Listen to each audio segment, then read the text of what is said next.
ಓಂ ಜಪಾಕುಸುಮಸಂಕಾಶಂ ಕಾಶ್ಯಪೇಯಂ ಮಹದ್ಯುತಿಂ ತಮೋರಿಂ ಸರ್ವಪಾಪಾಗ್ನಂ ಪ್ರಣತೋಸ್ಮಿ ದಿವಾಕರಂ. ಓಂ ರಾಂ ರೀಂ ರೌಂ ಸಹ ಸೂರ್ಯಾಯ ನಮಃ. ಸಮಸ್ತ ತುಳಸಿ ಬಂಧುಗಳಿಗೆ ಶಿವಸ್ವಾಮಿ ಗುರುಜಿಯ ಅನಂತ ಅನಂತ ನಮಸ್ಕಾರಗಳು. 2026 ಆಂಗ್ಲ ಹೊಸ ವರ್ಷ ಯಾವ ಒಂದು ಕ್ಷೇತ್ರದ ಫಲದವರಿಗೆ ಅತ್ಯುತ್ತಮವಾಗಿರ್ತಕ್ಕಂಥ ಫಲಗಳನ್ನು ಕೊಡುತ್ತೆ. ನಾನೀಗಾಗಲೇ ನ್ಯೂಮರಾಲಜಿ ಪ್ರಕಾರ 1, 2, 3, 4 ಡೇಟ್ವರೆಗೂ ಹುಟ್ಟಿರ್ತಕ್ಕಂಥದ್ದು, ಮತ್ತು ಈ ಅಕ್ಷರದಿಂದ ಪ್ರಾರಂಭ. ನನಗೆ ರಾಶಿ ಗೊತ್ತಿಲ್ಲ, ನಕ್ಷತ್ರ ಗೊತ್ತಿಲ್ಲ, ಯಾವುದು ಗೊತ್ತಿಲ್ಲ ಗುರುಗಳೇ, ಲಗ್ನ ಗೊತ್ತಿಲ್ಲ, ಏನೇನೂ ಗೊತ್ತಿಲ್ಲ, ಜಾತಕ ಇಲ್ಲ, ನಾನು ಹುಟ್ಟಿರೋ ಡೇಟು ಗೊತ್ತಿಲ್ಲ. ಅಟ್ಲೀಸ್ಟ್ ಹೆಸರು ಯಾವ್ದು ಇಟ್ಕೊಂಡಿದ್ದೀರಾ ಅದರ ಆಧಾರದ ಮೇಲೆ ಆಗಿರ್ಬೋದು. ಡೇಟ್ ಗೊತ್ತಿದ್ದರೆ ಡೇಟ್ ನೋಡ್ಕೊಳ್ಳಿ. ಖಂಡಿತವಾಗಿ ನಿಮಗೆ ಈ ಒಂದು ಫಲಾನುಫಲಗಳು 2026 ಸಿಗ್ತದೆ. ಇವತ್ತಿನ ಒಂದು ಸಂಚಿಕೆಯಲ್ಲಿ 5ನೇ ತಾರೀಕು, 14ನೇ ತಾರೀಕು, 23ನೇ ತಾರೀಕು ಹುಟ್ಟಿರ್ತಕ್ಕಂಥವ್ರು, ಅಥವಾ ಡೇಟೇ ಗೊತ್ತಿಲ್ಲ, ನಾನು ಈ ಅಕ್ಷರದಿಂದ ಪ್ರಾರಂಭ, ಇ ಮತ್ತು ಎಚ್ಚಿಂದ ಪ್ರಾರಂಭ ಆಗಿದೆ, ನನ್ನ ಅಕ್ಷರ ಎನ್ನಿಂದ ಪ್ರಾರಂಭ ಆಗಿದೆ, ಎಕ್ಸಿಂದ ಪ್ರಾರಂಭ ಆಗಿದೆ, ನೋಡ್ಕೊಳ್ಳಿ ಈ ಹೊಸ ವರ್ಷ ಹೇಗಿರುತ್ತೆ ಅಂತ. ಅದೇ ರೀತಿಯಾಗಿ 6-15-24 ಜೊತೆಗೆ UVW ಈ ಅಕ್ಷರದಿಂದ ನನ್ನ ಪ್ರಾರಂಭ ಆಗಿದೆ, ಈ ವರ್ಷ ಹೇಗಿರುತ್ತೆ. ಹಾಗೆ 7-16-25 ಈ ಒಂದು ಡೇಟಲ್ಲಿ ಹುಟ್ಟಿರ್ತಕ್ಕಂಥವ್ರು, ಅಥವಾ ಅಕ್ಷರ ಓ ಇಂದ ಪ್ರಾರಂಭ ಆಗಿದೆ, ಝಡ್ಡಿಂದ ಪ್ರಾರಂಭ ಆಗಿದೆ ಅಂತಕ್ಕಂಥವ್ರು. ಅದೇ ರೀತಿಯಾಗಿ 8-17-26 ಹುಟ್ಟಿರ್ತಕ್ಕಂಥವ್ರು, ಅವರು ಎಫ್ಫಿಂದ ಪ್ರಾರಂಭ ಆಗಿದೆ, ಪಿ ಇಂದ ಪ್ರಾರಂಭವಾಗಿದೆ.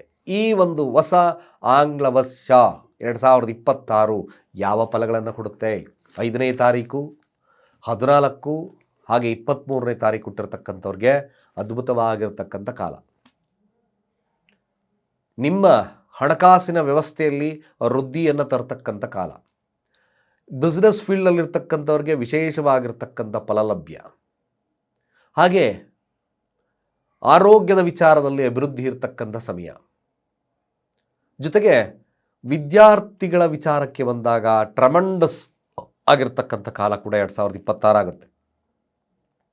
ವಿಶೇಷವಾಗಿರ್ತಕ್ಕಂಥ ಜ್ಞಾನವನ್ನು ಹೊಂದುತ್ತೀರಿ, ಒಂದು ಪೊಟೆನ್ಷಿಯಾಲಿಟಿ ಸಿಗ್ತಕ್ಕಂಥ ಕಾಲ. ಮದುವೆ ಜೀವನ ಹಾಗೆ ಮದುವೆ ವಿಚಾರಗಳಲ್ಲಿ ಅತ್ಯದ್ಭುತವಾಗಿರ್ತಕ್ಕಂಥ ಲಾಭವನ್ನು ಡಿಸೈರ್ ಹೊಸ ಫ್ರೆಂಡ್ಸ್ಗಳು ಬರ್ತಕ್ಕಂಥದ್ದಿರುತ್ತೆ. ಒಳ್ಳೆ ಜ್ಞಾನವಾಗಿರ್ತಕ್ಕಂಥ ಫ್ರೆಂಡ್ಸ್ಗಳಾಗ್ತದೆ. ಬಿಸ್ನೆಸ್ ಪಾರ್ಟ್ನರ್ ಸಿಗ್ತಕ್ಕಂಥದ್ದು ಇರ್ತದೆ. Of course is a good time. ಅದೇ ರೀತಿಯಾಗಿ ನಾನು 6ನೇ ತಾರೀಕು ಹುಟ್ಟಿದ್ದೀನಿ, 15ನೇ ತಾರೀಕು ಹಾಗೂ 24ನೇ ತಾರೀಕು ಹುಟ್ಟಿದ್ದೀನಿ. ಈ ತಾರೀಕಲ್ಲಿ ಹುಟ್ಟಿರ್ತಕ್ಕಂಥವ್ರಿಗೆ ಜೊತೆಗೆ UVW ಈ ಅಕ್ಷರದಿಂದ ಪ್ರಾರಂಭ ಆಗಿದೆ. ಇವ್ರಿಗೆ ಸ್ವಲ್ಪ ಮಟ್ಟಿಗೆ ಮ್ಯಾರೇಜ್ ಇಶ್ಯೂಸ್ ಬರುತ್ತೆ. ಮ್ಯಾರೇಜಲ್ಲಿ ಸ್ವಲ್ಪ ಸಣ್ಣ ಪುಟ್ಟ ಕ್ಲೇಶಗಳು ಕಾಣಿಸ್ಕೊಳ್ತಕ್ಕಂಥದ್ದಿರುತ್ತೆ. ಜೊತೆಗೆ ಮದುವೆ ಅಡೆತಡೆಗಳು ಬರ್ತಕ್ಕಂಥದ್ದು ಇರ್ತದೆ. ಹಣಕಾಸಿನ ವಿಚಾರದಲ್ಲಿ ಸ್ವಲ್ಪ ಏರುಪೇರಾಗ್ತದೆ. ಹೆಸರು ಕೀರ್ತಿ ಪ್ರತಿಷ್ಠೆ ಅಷ್ಟು ಉತ್ತಮತೆಯಿಂದ ಇರೋದಿಲ್ಲ. ಸ್ವಲ್ಪ ಡಿಫಾಲ್ಟ್ಸ್ ಇರ್ತಕ್ಕಂಥ ಸಮಯ. ಹೆಲ್ತ್ ಇಶ್ಯೂಸ್ ಬರ್ತಕ್ಕಂಥ ಸಾಧ್ಯತೆ ತುಂಬ ಜಾಸ್ತಿ ಇದೆ. ಬಿಸ್ನೆಸ್ಸಲ್ಲೂ ಕೂಡ ಪ್ರಾಬ್ಲಮ್ ಇರ್ತಕ್ಕಂಥ ಸಂದರ್ಭಗಳನ್ನು ತೋರಿಸ್ತದೆ.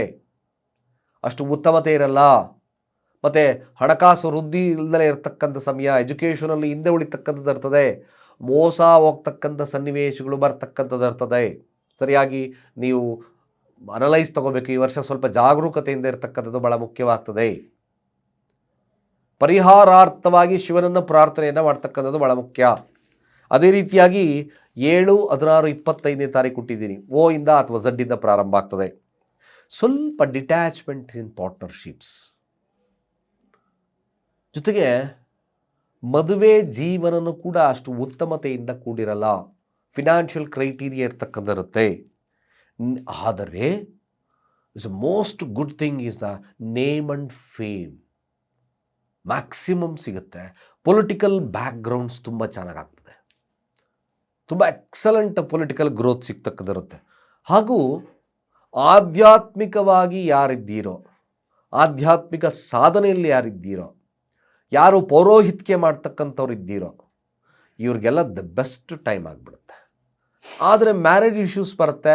ಮದುವೆ ವಿಳಂಬತೆಯನ್ನು ತೋರಿಸ್ತಕ್ಕಂಥ ಇರ್ತದೆ. ಹಣಕಾಸು ಸ್ವಲ್ಪ ಏರುಪೇರಾಗ್ತಕ್ಕಂಥ ಸನ್ನಿವೇಶಗಳು ಬರ್ತದೆ. 50% ಆನ್ 6, 7, 16, 25. ಹಾಗೆ 8, 17, 26 ಹುಟ್ಟಿದ್ದೀನಿ, ಅಥವಾ ನನ್ನ ಹೆಸರು ಎಫ್ ಇಂದ ಪ್ರಾರಂಭ ಆಗಿದೆ, ಪಿ ಇಂದ ಪ್ರಾರಂಭ ಆಗಿದೆ, ಇವರಲ್ಲಿ ಸ್ವಲ್ಪ ಮಟ್ಟಿಗೆ ತುಂಬಾ ಹೀಗೋಸ್ಟಿಕ್ ನೇಚರ್ ಜಾಸ್ತಿ ಬರುತ್ತೆ. ಯಾಕೋ ಕಣ ಈಗಿರಲಿಲ್ಲ ಈ ಮನುಷ್ಯ, ಇದ್ದಕ್ಕಿದ್ದ ಹಾಗೆ ಅಹಂ ಜಾಸ್ತಿ ಆಗ್ಬಿಟ್ಟಿದೆ. ಅವ್ನು ಮಾತಾಡ್ಸೋಕ್ಕೆ ಆಗಲ್ಲ, ಜೊತೆಗೆ ಯಾವಾಗಲೂ ಡಿಸಿಪ್ಲಿನ್ ಅಂತ ಬಡ್ಕೊಳ್ತಲೇ ಇರ್ತಾರೆ. ಹಾಗೆ 8, 17, 26 ಹುಟ್ಟಿರ್ತಕ್ಕಂಥವ್ರು ಅಂದರೆ ನಮಗೆ ಹೆಸರು ಗೊತ್ತಿದೆ ಗುರುಗಳೇ, ಹೆಸರು ಈ ನಂಬರಿಂದ, ಅಂದರೆ ಈ ಹೆಸರಿಂದ ಎಫ್ ಇಂದ ಸ್ಟಾರ್ಟ್ ಆಗುತ್ತೆ, ಪಿ ಇಂದ ಸ್ಟಾರ್ಟ್ ಆಗುತ್ತೆ. ಈ ಒಂದು ಹೊಸ ವರ್ಷ, ಆಂಗ್ಲೀಯ ಹೊಸ ವರ್ಷ 8, 17, 26 ಹುಟ್ಟಿರ್ತಕ್ಕಂಥವ್ರಿಗೆ ಸ್ವಲ್ಪ ಮಟ್ಟಿಗೆ ಈಗೋಸ್ಟಿಕ್ ನೇಚರ್ನ ಜಾಸ್ತಿ ಬೆಳೆಸ್ಕೊಳುತ್ತೆ, ಡಿಸಿಪ್ಲಿನ್ ಜಾಸ್ತಿ ಬೆಳೆಸ್ಕೊಳ್ತಾರೆ ಇವರೆಲ್ಲ. ಮೆಲಗಿ ಈ ಒಂದು ಸಂಖ್ಯೆಯಲ್ಲಿ ಹುಟ್ಟಿರ್ತಕ್ಕಂಥವ್ರು ಅಥವಾ ಈ ಹೆಸರಲ್ಲಿ ಹುಟ್ಟಿರ್ತಕ್ಕಂಥವ್ರಿಗೆ ಸ್ವಲ್ಪ ಮಟ್ಟಿಗೆ ಹಣಕಾಸಿನ ಸಮಸ್ಯೆಗಳು ಕಾಡಬಹುದು, ಜೊತೆಗೆ ಆರೋಗ್ಯದಲ್ಲಿ ಸಮಸ್ಯೆಗಳು ಬರಬಹುದು. ಈಗ ಹೇಗಿದ್ದ ವ್ಯಕ್ತಿ ಈಗ ಆದ, ಇವೆಲ್ಲ ಜನಗಳು ಮಾತಾಡ್ಕೊಳ್ತಾರೆ. ಏನಪ್ಪ ಇವನು ಇಷ್ಟೊಂದು ಈಗೋಸ್ಟಿಕ್, ಇಷ್ಟು ನಾನು ಎಕ್ಸ್ಪೆಕ್ಟ್ ಮಾಡಿರಲಿಲ್ಲ ಈತನ ಹತ್ರ, ಏನೋ ಒಂದು ರೀತಿಯಾಗಿ ದೊಡ್ಡ ಮನುಷ್ಯನ ಥರ ಆಡ್ತಾನೆ ಅನ್ನೋದು ಕೇಳುತ್ತೆ. ಬಟ್ ಹಾರ್ಡ್ ವರ್ಕರ್ ಕೂಡ ಆಗ್ತಾನೆ. ಸೊ ತುಂಬ ಹಾರ್ಡ್ ವರ್ಕರ್ ಆಗುತ್ತೆ. ಜೊತೆಗೆ ಯಾರು ಡಿವೋಟಿಂಗ್ ನೇಚರ್ನ ಬೆಳೆಸ್ಕೊಳ್ತಾರೋ ಈ ಒಂದು ವರ್ಷದಲ್ಲಿ ಅವ್ರಿಗೆ ನಿಜವಾಗ್ಲೂ ತುಂಬ ಬ್ಯೂಟಿಫುಲ್ ಆಗ್ತದೆ. ಯಾರು ಗೌರವವನ್ನು ಕೊಡೋಕ್ಕೆ ಸ್ಟಾರ್ಟ್ ಮಾಡ್ತಾರೋ ಅತ್ಯದ್ಭುತವಾಗಿ ಇವ್ರನ್ನ ಒಂದು ಅಭಿವೃದ್ಧಿ ಕಾರ್ಯಗಳು ಆಗ್ತಕ್ಕಂಥದ್ದು ಇರ್ತದೆ. ಏನು ಈಗೋಸ್ಟಿಕ್ಕು ಮತ್ತೊಂದು ಎಲ್ಲ ಮಾಡ್ಕೊಂಡಿರ್ತಾರೋ ಅವ್ರಿಗೆ ಖಂಡಿತವಾಗಿ ಏನು ಮೆಟೀರಿಯಲ್ ಅಂದರೆ ಈ ಮ್ಯಾರೇಜ್ ಇಶ್ಯೂಸ್, ಮೆಟೀರಿಯಲ್ಸ್ಟಿಕ್ ವರ್ಲ್ಡಲ್ಲಿ ತುಂಬ ಸ್ವಲ್ಪ ಸಮಸ್ಯೆ ಆಗ್ತದೆ. ಮೆರಿಟಲ್ ಇಶ್ಯೂಸ್ ಬರ್ತಕ್ಕಂಥ ಸಾಧ್ಯತೆ ಇರುತ್ತೆ. ಅಂದರೆ ಅರ್ಥಾತ್ ಮದುವೆ ಜೀವನದಲ್ಲಿ ಸಮಸ್ಯೆ ಬರ್ತದೆ. ಏನಾದರೂ ಇಲ್ಲೀಗಲ್ ಆಗಿ ನೀವು ನಡ್ಕೊಂಡ್ರೆ ಸ್ವಲ್ಪ ಸಮಸ್ಯೆದಾಯಕವಾಗಿರುತ್ತೆ. ಬಟ್ ಆಧ್ಯಾತ್ಮಿಕವಾಗಿದ್ದು ತಗ್ಗಿ ಬಗ್ಗಿ ನಡೆದ್ರೆ ಅಫ್ಕೋರ್ಸ್ 8, 17, 26 ಇವರಲ್ಲಿರ್ತಕ್ಕಂಥವ್ರಾಗಿರ್ಬೋದ್ಗೆ ಅದ್ಭುತವಾಗಿರ್ತಕ್ಕಂಥ ಫಲಗಳು ಸಿಗುತ್ತೆ. ಆರೋಗ್ಯದ ಬಗ್ಗೆ ಎಚ್ಚರಿಕೆಯನ್ನು ವಹಿಸ್ಕೊಳ್ತಕ್ಕಂಥದ್ದು ಅಗತ್ಯ. ಖಂಡಿತವಾಗಿ ಈ ಹೊಸ ಆಂಗ್ಲೀಯ ಹೊಸ ವರ್ಷ ತಮ್ಮೆಲ್ಲರಿಗೂ ಕೂಡ ಶುಭವನ್ನು ಕೊಡಲಿ. ಆ ಸೂರ್ಯನ ಅನುಗ್ರಹ, ವಿಲ್ ಪವರನ್ನು ಕೊಡಲಿ. ಏನೇ ಕಷ್ಟ ನಷ್ಟಗಳು ಬಂದರೂ ತಡ್ಕೊಳ್ತಕ್ಕಂಥ ಶಕ್ತಿಯನ್ನು ಕೊಡಲಿ ಅಂತ ಹೇಳ್ತಾ ಸರ್ವೇ ಜನ ಸುಖಿನೋ ಭವಂತು.